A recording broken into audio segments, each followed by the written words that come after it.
Hey everyone, it's Saoirse, and don't expect much from this. Don't expect this to be too coherent.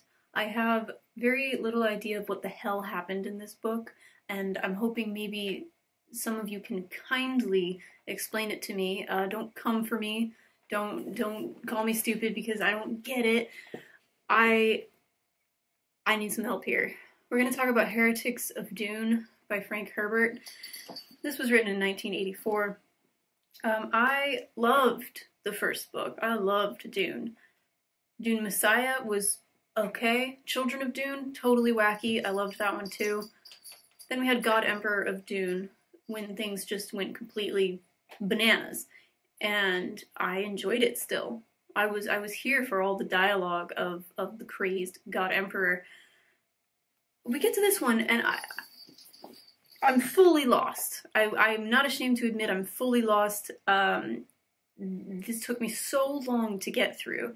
I started reading it, I'm not kidding, a year ago, and I had to set it down for months. I'd gotten like 200 or 300 pages in, and I was just like, I can't follow this. It's just not doing for me what the first 4 books did. Do not spoil Chapter House Dune. I'm still going to read the last one that Frank Herbert wrote. I'm planning on it. I just need take a little bit of a breather after this one. So let's read the back and see if we can comprehend this. Leto Atreides, the God Emperor of Dune, is dead. In the 1500 years since his passing, the Empire has fallen into ruin. The Great Scattering saw millions abandon the crumbling civilization and spread out beyond the reaches of known space. The planet Arrakis, now called Arrakis, has reverted to its desert climate, and its great sandworms are dying. Now the Lost Ones are returning home in pursuit of power, and as these factions vie for control over the remnants of the Empire, a girl named Shiana rises to prominence in the wastelands of Arrakis, sending religious fervor throughout the galaxy, for she possesses the abilities of the Fremen Sand Riders, fulfilling a prophecy foretold by the late God Emperor. So I was really into God Emperor of Dune and all the crazy crap that he was spouting, like the whole golden path thing. And I'm going to read you something that somebody else wrote to try and explain what the heck is going on after that book. So I found this on Reddit. Who wrote it? I want to give you credit. Reddit. That rhymed. Because they talk about, from the first book, the golden path, right? I think that's mentioned in the first book. And I've always been kind of confused about what the goal is. Like, most people agree that Paul Atreides becomes a villain by the second book, and his son, the God Emperor, I'm pretty sure we could call a villain.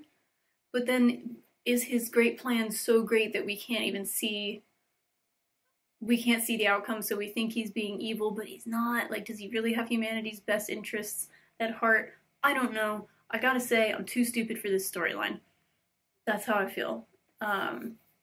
So, be nice and help me out here. So this person, someone on Reddit asked, what was Leto 2's grand design regarding the creation of all this crap that is shown in this book? And by the way, my issue is, like, the last one skipped like 3,500 years. This one skips 1,500 years. My number one issue with this book is I don't care anymore. Once you skip that many years and all the characters are different, I don't care, because you've already gotten rid of Paul and Chani and everybody that we give a crap about. And then, I started to give a crap about their children, and now they're gone. And this is the same as, like, Sienna in the last book. There's a little girl is fulfilling the prophecy. Like, surprise, surprise. It just seems like it's always the same thing, but we just keep adding. Like, there are 9 million characters in this book, none of which are super interesting. The only interesting parts to me are Shiana and Duncan Idaho, because the fact that we are still having Duncan Idaho Golas is wild. Like, this boy can't die. He just keeps being remade and then trained for his new purpose. It is a horrific existence, and I feel bad for the dude. But let's see. This person, Harvester on Reddit, said, I don't think Leto 2 planned to create honored matres. I looked up on the internet, people pronounce it honored maters, honored matres, honored matres. I don't know what it is, but they're like corrupted type, like they're comparable to Reverend Mothers, I think, but they're bad.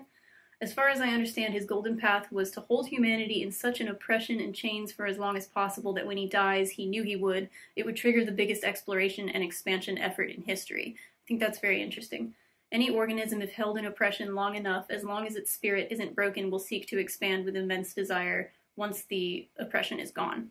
Leto 2 wanted to make sure that humanity is large and broad enough that it will never stagnate and die off, or that it can't be bonded by another Kwisatz Haderach. So, again, please help me. Is the Kwisatz Haderach a bad thing? I know that's like the Bene Gesserit's whole thing is trying to find the Kwisatz Haderach, and that's what Paul was. Is that inherently evil? Is it you know, are you being hired for the like position of devil when you're the Kwisatz Haderach, or is it genuinely like supposed to be good, but it just keeps getting corrupted? I'm so freaking confused. So yeah, thank you, Harvester, nine years ago for writing this. Okay, let's look at, I only have like 1, 2, 3, 4, 5 lines to pull out of here, out of this massive book, because the main idea I got out of this is women are bad and they seduce you. We will look at that. Okay. Lucilla held herself quite still, thinking. Was it possible the Gola could be transformed into a male version of a Reverend Mother? Could this Duncan Idaho learn to look inward where no Reverend Mother dared? So I ask myself here, I still don't understand this obsession with the male version of things. Like, the Kwisatz Haderach it's essentially like a Reverend Mother but male, right? Or am I completely misunderstanding the entire series? I just saw the Dune 2, the movie, and loved it. I think they're doing a great job. But oh my god, would I love to see them try and tackle the later books, because... Okay. But yeah, what is the obsession? Like, why does Duncan Idaho have to be this male version of a Reverend Mother? Why can't women ever be the most impressive version of something? Why is it like, oh my god, we found a man to do what the woman can do, what the women are afraid to do, and so we must worship him? That it doesn't sit right with me, and I've had people try to explain like why it's so important that there's a male version of these things and like why that's more impressive. But it's not clicking. So if you can explain it in a calm manner that doesn't come across misogynistic, please try, because I'm hoping there's something here that I am missing and that it's not just a big old pot of misogyny. Okay. Leto 2's intentions. Okay, so we already read that thing from Reddit. There's a quote here. The trouble with some kinds of warfare, and be certain the tyrant knew this because it is implicit in his lesson, is that they destroy all moral decency and susceptible types. Warfare of these kinds will dump the destroyed survivors back into an innocent population that is incapable of even imagining what such returned soldiers might do. That's Teachings of the Golden Path from the Bene Gesserit archives. Very sad, just looking at it. It's a really sad quote because it's something that is really relatable in our own world and the way that we don't take care of our veterans who return from war. So this makes it look, when they're talking about the tyrant knew this, tyrant is the god emperor. Did he know that what he was doing was bad? Why did he spend thousands of years on this golden path just to be a total lunatic who just wanted to oppress people?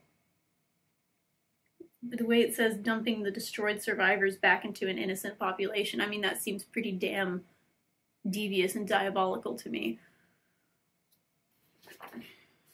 Yeah. I mean, I feel like I understood the first book pretty well, and then, my God, I'm so deeply confused. Okay, here's some weird sexist stuff.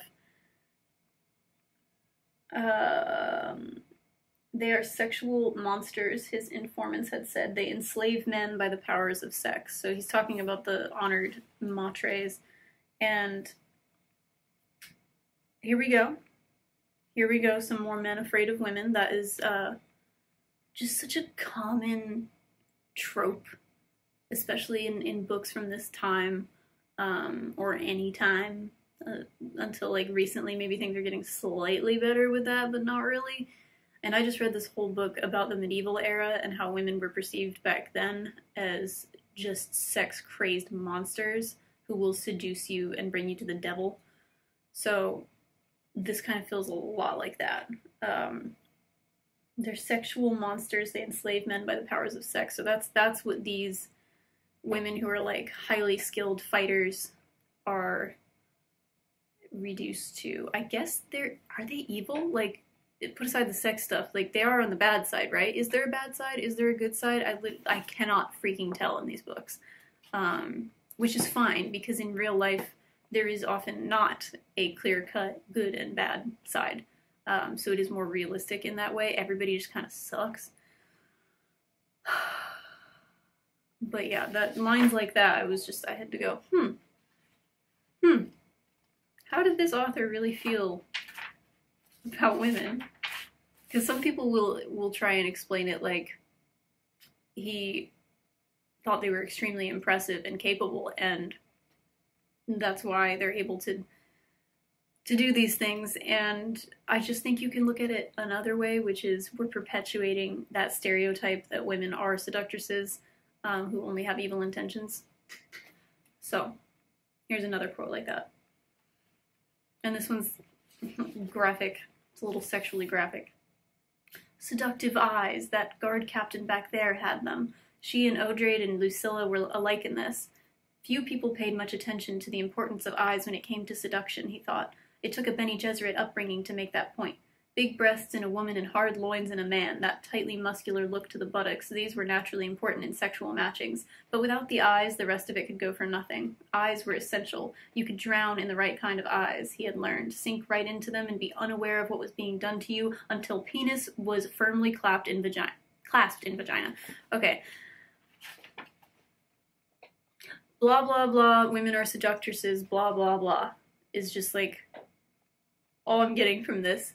Not that like you can't include that sort of thing in a storyline, but I don't know how responsibly done it is here, and I would like to hear some other people's thoughts, because I'm open to hearing like other interpretations of this, because for me I'm just like, oh, like my first reaction is just, what are we doing here? Why are we still acting like women are just like evil sex machines? Tell me your thoughts on that, alright? I swear to God, if you come for me with some weird, unhinged comments, they're not gonna be published, so don't even try. I get, you know, it's not unexpected. I get a lot of interesting comments on the Dune videos from men who are like, why is this woman reading Dune? And she doesn't get it. So let's be nice. Okay, is the Golden Path a whole lot of crap? That's kind of my question. They're talking about the elimination of all the worms, and that was the Mother Superior's design. And they say they were an oracular force holding us in bondage. Those pearls of the tyrant's awareness magnified that hold. He didn't predict events, he created them. That right there, that's, I think, one of the most interesting and important lines in the book. He didn't predict events, he created them. Because we have, in the first couple of books, all this stuff about prescience with Paul. Like, Paul can see the future, and he can see so many paths branching out, and he, like, knows what's going to happen, and so becomes very calm about his fate. But is he creating his fate, or is he truly, like, is he fulfilling a self-fulfilling prophecy? Is that what it is? Like he's made it happen that way? Or is this genuinely the way that things are going to go down no matter what?